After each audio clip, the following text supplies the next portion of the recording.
Growing up, Sarah was the golden child. Perfect grades. Perfect internships. Perfect everything. I was the cautionary tale, the one who threw it all away.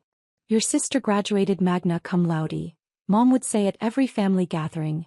She's clerking for a superior court judge. You could have had that too, Daniel. What they didn't know was that I did have that. And more. But I'd learned early that my family didn't want to hear my achievements. They wanted a narrative. Sarah was the success. I was the failure. Any evidence to the contrary threatened their story. So I stopped sharing. When I got into Yale Law, I told them I was taking classes. When I graduated top of my class, I said I finished the program. When I clerked for Judge Eleanor Harrison at the Ninth Circuit Court of Appeals, I mentioned I had a legal position.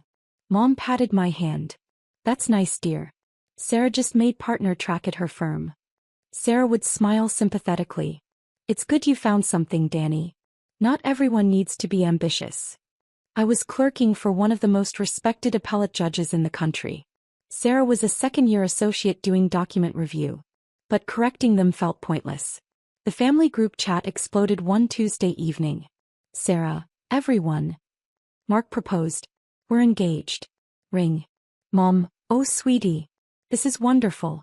Tell us everything. Sarah, he's perfect. Yale Law grad. Prosecutor at the U.S. Attorney's Office. And his father is Federal Judge Thomas Harrison. Can you believe it? My phone screen seemed to freeze. Judge Thomas Harrison. The same Judge Harrison I'd clerked for. The same one who'd written my recommendation letter for my current position. The same one who'd become a mentor and friend over the past decade. Dad, a federal judge. Sarah, you've really done well for yourself. Mom, we're so proud of you. When's the wedding? Sarah, June 15th. Outdoor ceremony at the Rosewood Estate. It'll be elegant. Only our best. I typed, congratulations, Sarah. I'm happy for you. 3 dots appeared. Then disappeared. Then appeared again. Sarah, thanks, Danny. That was it. No excitement. No invitation to celebrate. 2 days later, I received a private text from Sarah. Sarah, about the wedding. It's going to be a very elite affair. Mark's father will be there, obviously, plus judges, prosecutors, political figures. Mom and Dad will be there representing our family's success. I think it's best if you sit this one out. I stared at the message. Me, you don't want me at your wedding? Sarah, it's not personal. It's just, you know how you are. The whole, I tried law school but it didn't work out thing. Mark's family is very accomplished. His father takes professional achievement seriously. I can't have you there telling people you dropped out or whatever story you're telling these days. Me, I see. Sarah, I knew you'd understand. You've always been more low-key anyway. This just isn't your scene. But I'll send you pictures. Me, congratulations on your wedding, Sarah.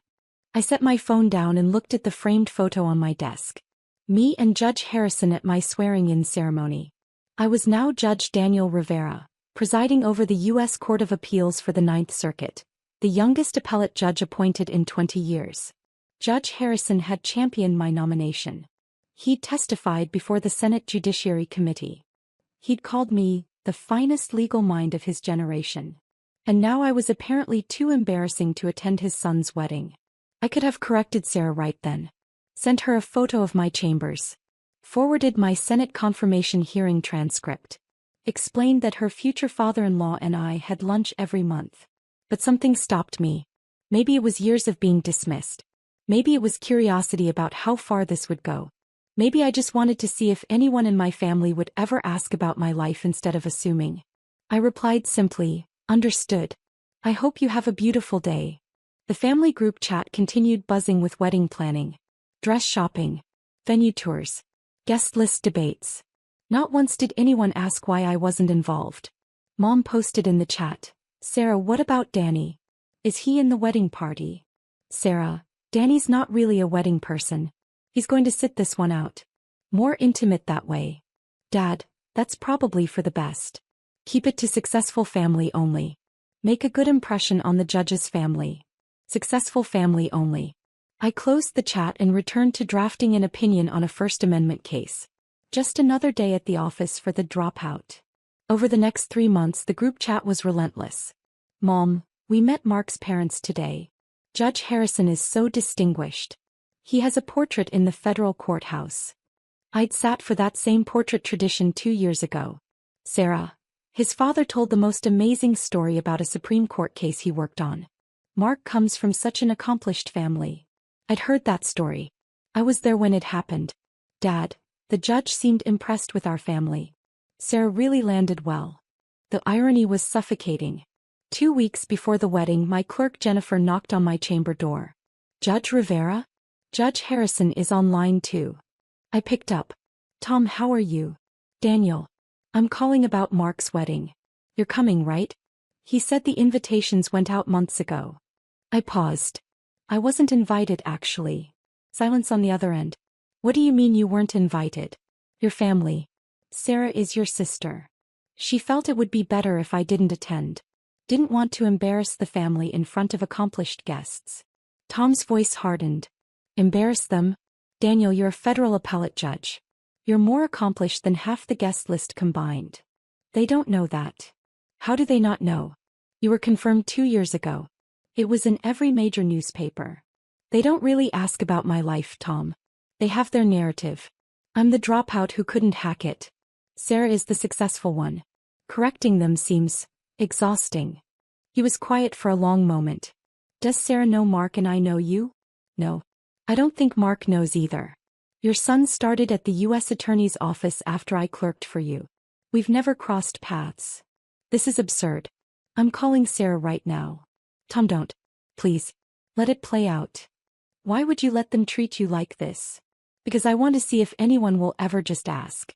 If anyone will ever be curious about my actual life instead of the story they've invented. Tom sighed. You're a better man than I am. But I'm not playing along with this farce. You're coming to that wedding as my personal guest. I'll have Mark add you to the list. Tom. Non-negotiable, Daniel. You're family to me if not to them. You'll be at the head table with the wedding party. I insist. June 15th arrived with perfect weather. The Rosewood estate looked like something from a magazine. White chairs in rows, flowers everywhere, a string quartet playing softly. I arrived in my best suit, carrying the crystal vase I'd selected as a wedding gift. Tom had indeed added me to the guest list, placed at his family's table. I checked in at the registration table. The coordinator smiled. Name, please. Daniel Rivera. She scanned the list. Oh. You're at table 1. That's the family table with Judge Harrison. Right up front. I thanked her and walked toward the ceremony area. That's when I heard Mom's voice. Danny? What are you doing here? I turned. Mom and Dad stood there in formal attire, both looking confused and slightly horrified. I was invited, I said simply. Dad's face reddened. Sarah specifically said you weren't coming. She said you understood this wasn't your type of event. Plans changed. Mom grabbed my arm, pulling me aside. Danny, you can't be here. Judge Harrison will be here. Important people. Sarah needs this to go perfectly. I'm aware. Then why would you show up and embarrass her? After she specifically asked you not to come? Before I could answer, Sarah appeared, radiant in her wedding dress with her maid of honor. Her face went white when she saw me. Danny. What the hell are you doing here?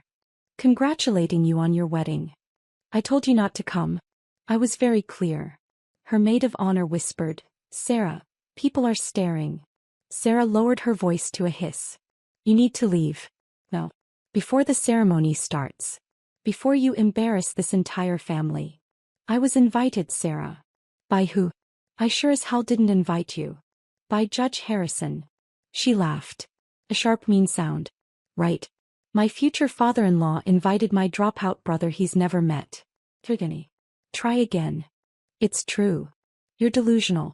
You've always been delusional. Making up stories to feel important. He turned to Mom. Get him out of here before the ceremony. Mom grabbed my other arm. Danny, please. Just go. Don't ruin this for your sister. The coordinator appeared. Excuse me, but we're about to start. All guests need to be seated. Sarah's eyes were wild. He's not a guest. He's leaving. Actually, the coordinator checked her tablet. Daniel Rivera is seated at table 1. Judge Harrison's table. That's a mistake, Sarah snapped. No mistake, ma'am. Judge Harrison specifically requested he be seated there. Called this morning to confirm. Sarah's face went from white to red. That's impossible. The coordinator smiled politely. Nevertheless. Sir, if you'll follow me to your seat. I looked at Sarah. She was trembling with rage. Congratulations on your wedding, I said quietly, then followed the coordinator. Behind me I heard Mom. How did he manage to trick the judge's office into adding him? The ceremony was beautiful. Mark seemed genuinely in love with Sarah, and she glowed walking down the aisle. Whatever our family issues, I could acknowledge they seemed happy together. I sat at table 1 as promised. Me, Judge Harrison and his wife Patricia, Mark's sister and her husband, and 2 empty seats for the bride and groom during the reception. Tom caught my eye during the ceremony and nodded. Patricia smiled warmly. She knew the whole story. Tom had filled her in years ago. When the ceremony concluded, guests moved to the reception area for cocktail hour. I stayed back, not wanting to create drama before dinner. That's when Mark approached. Daniel Rivera? I turned. Yes. I'm Mark. The groom. He extended his hand, looking puzzled. My father said you were here, but I don't think we've met. We haven't. Congratulations on your marriage. Thank you. I'm sorry, I'm a bit confused. How do you know my father? I clerked for him. Years ago. His eyes widened. You clerked for my dad? He never mentioned. Wait, Daniel Rivera. Oh my God. You're Judge Rivera. Ninth Circuit. That's right. You're Sarah's brother? The one she said dropped out of law school. I'm her brother, yes. Mark's face went through several expressions in rapid succession. Confusion. Realization. Her. She said you dropped out. She said you were working random jobs. She said you'd be embarrassed around accomplished people. She has a particular narrative about me. But you're a federal appellate judge. You're one of the youngest ever appointed. Your confirmation hearings were legendary. You had unanimous Senate approval. Dad talks about you all the time. He says you're the best legal mind he's ever encountered. That's kind of him. Mark ran his hand through his hair. Does Sarah know? No. Does your family know? No. Why not? They never asked. He stared at me. They never asked what you do for a living? They have their story. I'm the failure. Sarah is the success. Anything that contradicts that, they don't want to hear. This is insane. Tom appeared, Patricia on his arm. Mark, I see you've met Daniel. Dad, why didn't you tell me Sarah's brother is Judge Rivera? I assumed you knew. He's family.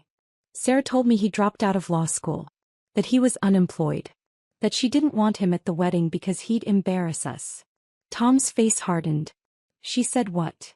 Patricia touched his arm. Tom. Not here. Not now.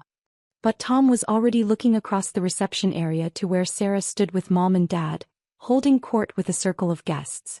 This ends now, Tom said. Dinner was called. Guests found their seats. I was at table 1, directly in front of the head table where Sarah and Mark would sit with their bridal party. Sarah walked into the reception hall, stopped and stared at the seating arrangement.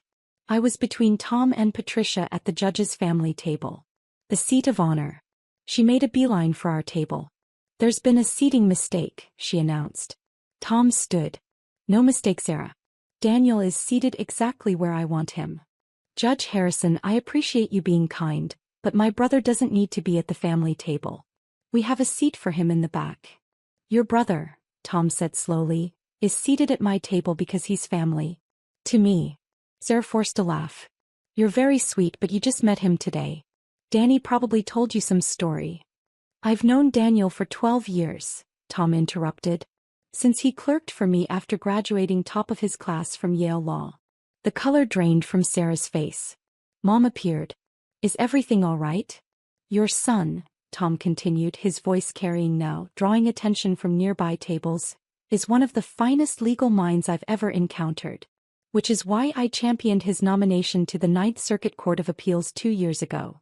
Mom laughed uncertainly. Danny isn't a judge. He's Judge Daniel Rivera, Patricia said firmly. Confirmed unanimously by the Senate. The youngest appellate judge appointed in 2 decades. And one of our dearest friends. Sarah was shaking her head. No. That's not possible.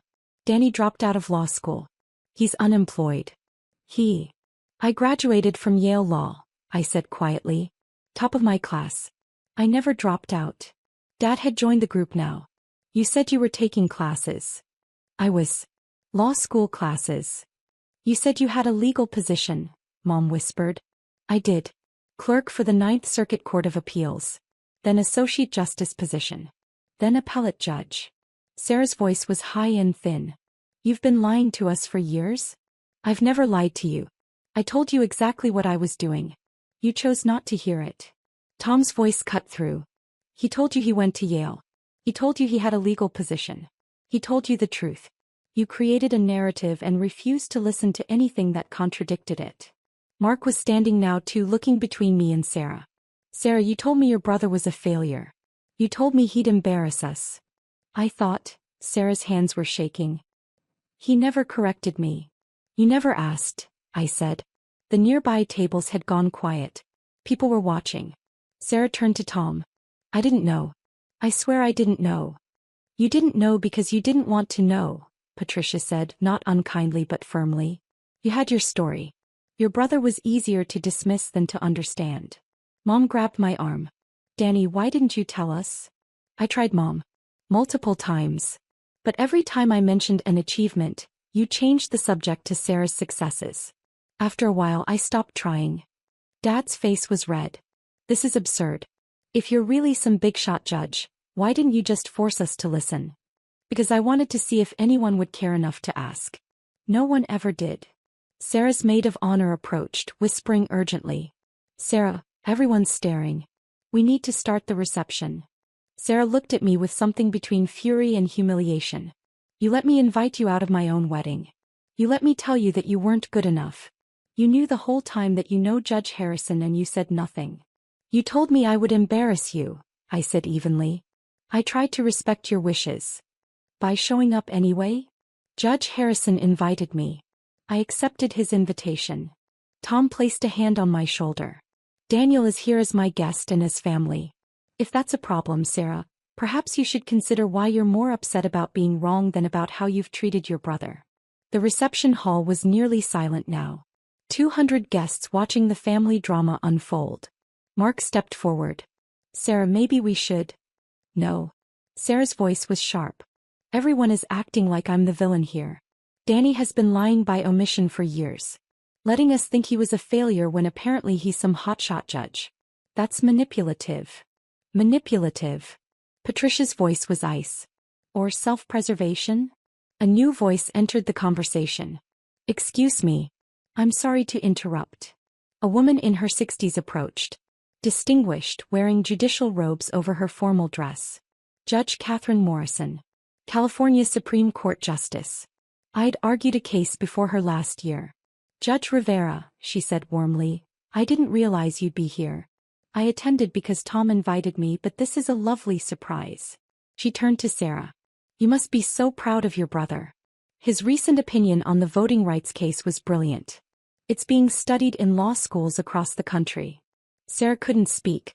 Judge Morrison continued, oblivious to the tension. And so young. Most appellate judges wait until their 50s. But Daniel earned it. Tom, you trained him well. Tom smiled tightly. Daniel trained himself. I just had the privilege of watching. Another voice. Judge Rivera. I didn't know you'd be here. A young man approached, mid-20s, eager. One of Mark's colleagues from the U.S. Attorney's Office. Sir, I just wanted to say your opinion on the Henderson case changed how we approach prosecutions. It's required reading in our office now. I nodded politely. Thank you. He turned to Sarah and Mark. You're so lucky. Having Judge Rivera in the family must be incredible. The guy's a legend. Sarah made a sound somewhere between a laugh and a sob. More people were approaching now. Judges who'd recognized me. Attorneys who'd argued before me. People congratulating Sarah on having such an accomplished brother. Each compliment was a knife. Mom was crying quietly. Dad looked like he'd been punched. Sarah turned to me, her voice breaking. Why didn't you just tell us? I did tell you, Sarah. Every time. You just never heard it. But you could have. What? Forced you to listen? Demanded you acknowledge my achievements? Begged you to be proud of me? kept my voice level. I told you I went to Yale. I told you I worked in law. I told you I had a position at the court. You chose to hear dropout and unemployed. That was your choice, not mine. Mark touched Sarah's arm. Sarah, he's right. I remember you telling me he dropped out. You said it multiple times. You said he was the family embarrassment. Because that's what I thought. Sarah's voice cracked. That's what Mom and Dad always said. We never said drop out, Mom protested weakly. We assumed. You assumed I was a failure, I finished. Because Sarah was the golden child and there could only be one success in the family. That's not fair, Dad said. Tom's voice cut through. Actually, David, it is fair. I've heard Sarah describe her brother exactly that way. The dropout. The embarrassment. The one who couldn't hack it. He looked at Sarah. You specifically told my son that Daniel would embarrass us at this wedding. Sarah was sobbing now. I didn't know. You didn't want to know, Patricia said gently. There's a difference. The wedding coordinator appeared, looking stressed. I'm so sorry, but we need to start the formal reception. Dinner is getting cold. Mark nodded. Of course. Sarah, let's. How can we start? Sarah's voice was raw. Everyone just heard that I disinvited my brother, a federal judge, from my wedding because I thought he was a loser. Well, Tom said quietly, you did do that. Sarah turned on him. You knew. This whole time you knew and you didn't tell us. I assumed Daniel had told you. Why would I imagine a man wouldn't tell his own family about becoming a federal judge? It seemed impossible that they wouldn't know. But when you realized we didn't know, I invited him to the wedding as my guest. What you chose to assume about that invitation was your business. A man approached, late 50s, sharp suit, authoritative presence. Tom. Great to see you. He clapped Tom on the shoulder, then noticed me. Judge Rivera. I didn't expect to see you here. Tom smiled. Bill, meet Sarah Harrison, Mark's bride and Daniel's sister. Bill extended his hand to Sarah. Bill Morrison. I'm on the Ninth Circuit with your brother. He's the best thing to happen to our court in years. You must be incredibly proud. Sarah's hand hung limply. Yes. Bill didn't notice the tension. Your brother's brilliant. Honestly, he'll probably be on the Supreme Court shortlist in the next decade. Mark that in your calendar. You'll get to attend his confirmation hearings. They're quite something. He wandered off to get a drink. Sarah looked at me. Really looked at me, maybe for the first time in years. Supreme Court, she whispered. I shrugged. It's just speculation. Danny, she stopped. I'm so sorry. Are you sorry you treated me that way or sorry that you were wrong about me? She flinched. Mom touched my arm. Danny, please. We didn't understand. If you'd just been more clear. I was clear, Mom. You chose not to hear me. There's a difference. Patricia spoke up. If I may, I think the bride and groom should start their reception. This is their wedding day. These family matters can be discussed another time. Tom nodded. Patricia's right. Sir Mark, this is your day. Let's not let it be ruined further. Sarah looked at me with something I'd never seen before. Respect. Mixed with devastation. Will you stay? She asked quietly. For the reception? I considered. Part of me wanted to leave. To let them sit with what they'd learned. But another part, the part that still remembered being 7 years old and looking up to my big sister, softened. I'll stay. Relief washed over her face. Thank you. As she and Mark walked to the head table, I heard her whisper to him, I'm the worst person alive. He squeezed her hand. No. But you have some serious apologizing to do. The reception proceeded awkwardly. Dinner was served. Speeches were made. But there was a pall over everything, the whispers spreading through the guest list like wildfire. Did you hear? The bride tried to ban her own brother, a federal judge, from the wedding. She thought he was unemployed? How do you not know your brother is a judge? The family must be mortified. I could see Sarah's smile getting more strained with each passing minute. Mom and Dad sat at their table looking shell-shocked. During dessert, Sarah's best friend Emily approached our table. Judge Rivera? I'm so sorry, but Sarah asked if you'd come speak with her privately for a moment. I followed Emily to a quiet corner of the venue. Sarah stood there, mascara smudged, looking smaller than I'd ever seen her. I'm so sorry, Danny. I know. No, you don't. I'm not sorry I was wrong. I'm sorry I never asked. I'm sorry I created this whole narrative about you being a failure because it made me feel better about myself. That surprised me. Made you feel better? You were always smarter than me. Even when we were kids. You understood things faster. You saw connections I missed. It scared me. She wiped her eyes. So when you said you were taking classes, I jumped on the chance to believe you dropped out.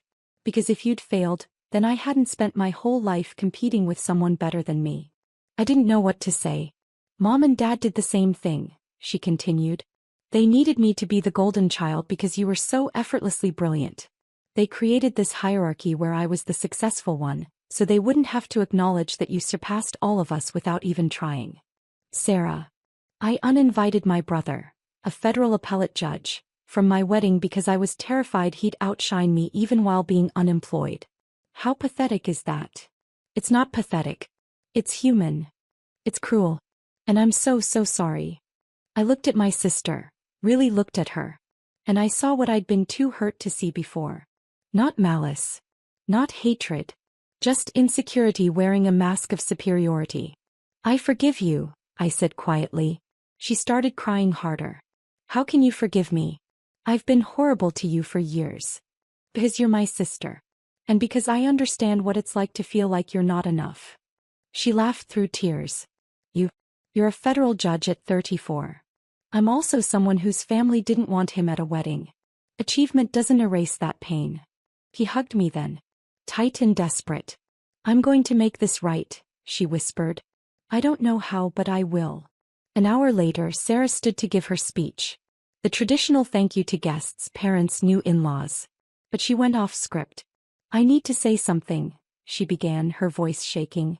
Earlier today I almost made the biggest mistake of my life. I tried to exclude my brother from this wedding because I thought he wasn't successful enough to be here. The room went silent. I was wrong. My brother is Judge Daniel Rivera of the Ninth Circuit Court of Appeals. He's one of the youngest federal judges ever appointed. He's brilliant, accomplished, and kind. And I was so insecure about my own achievements that I spent years convincing myself he was a failure. Guests shifted uncomfortably. Danny told our family what he did. Multiple times. We chose not to hear him because it was easier to have him be the unsuccessful one while I was the golden child. That says everything about us and nothing about him. He turned to me, tears streaming. Danny, you're the best person I know. You achieved incredible things and you never needed to brag or force anyone to acknowledge them. You just quietly became extraordinary. And instead of celebrating you, I tore you down to make myself feel better. I'm so sorry. The room was completely still. So I want everyone here to know, my little brother is my hero.